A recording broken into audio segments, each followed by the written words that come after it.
Well, the development of this last recording is quite instructive. I came to the conclusion on listening to it this next morning now, that it wasn't quite in order. I was concerned to edit it and then realised, no, just adjust it, build on it.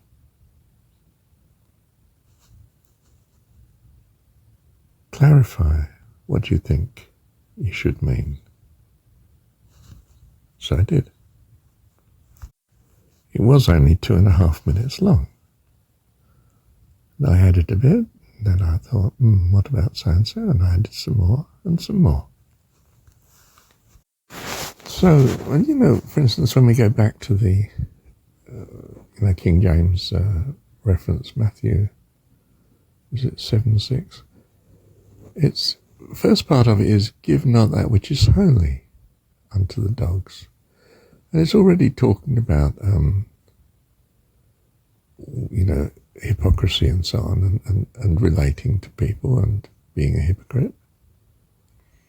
And then it gives this piece of advice, give not that which is holy unto the dogs. In other words, inappropriate.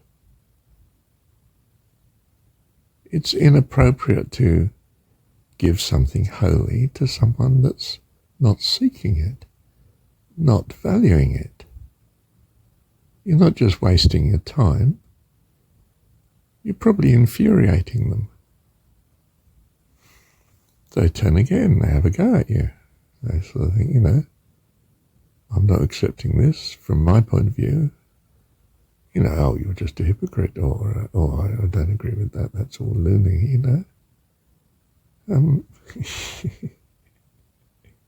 It's stony ground, it's pointless. It's more than pointless, it's troublesome, very troublesome reaction.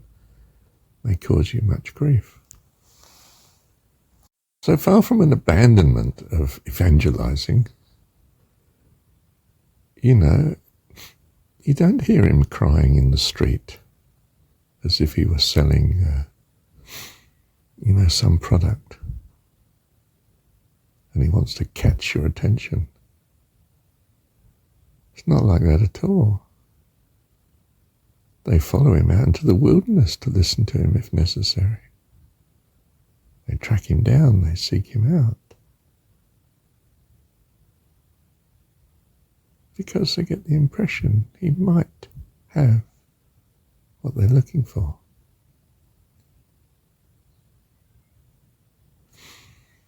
If you think about it, John's summary of his own gospel, so to speak,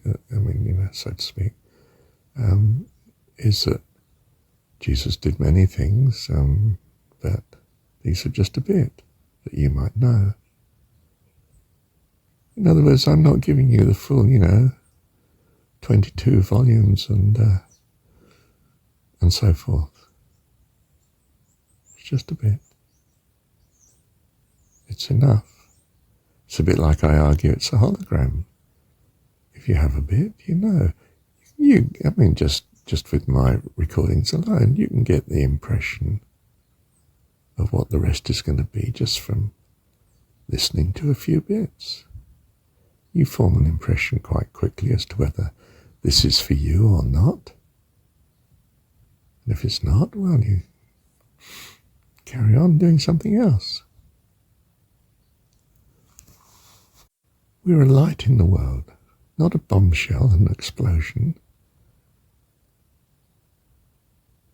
that affects everything and everybody. We're a light on the path to holiness as we understand it.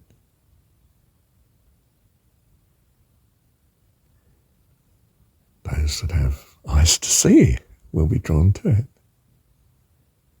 Those that don't, won't. And that's okay. God knows all about that. Thank you, Dan. So looking at the last recording, you can see that by 2.5 minutes, if I'd left the recording at that, which I had done last night, it raised all sorts of questions that would lead one to sort of think, well, I'm not sure about that. What about ... And of course, and I came to it rather fresher in the morning. I thought, I think these things better be addressed. So I've done something towards that, of course, including what I've even said in this recording. Thank you, Dad. But what I mean is then that the process I've done here is not to wipe out, cancel, edit, correct, but to look at it and say, I think it needs so-and-so clarification. So do that. Rather than tamper with what was in the flow of what seemed right when you wrote it. The flow has had the consequence for yourself that you think it needs more. Oh, lovely. Add more to it. So one can see the development even of your own view. You see, ideally when we talk with each other, we're not just giving something that is extant. This is truth, this is so. But rather creating as we go. We're, what casually we might say is thinking aloud. We're actually becoming in tune with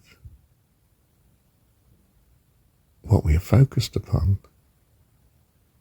And we start to reason the more clearly. And that's wonderful. That's the sheer goodness of God's leading within us. Thank you, Dad. You may say, well, yes, it does develop, but how do you know it's developing in the right way? And the answer is you don't. But the understood ideal is to be trusting that God is always with you.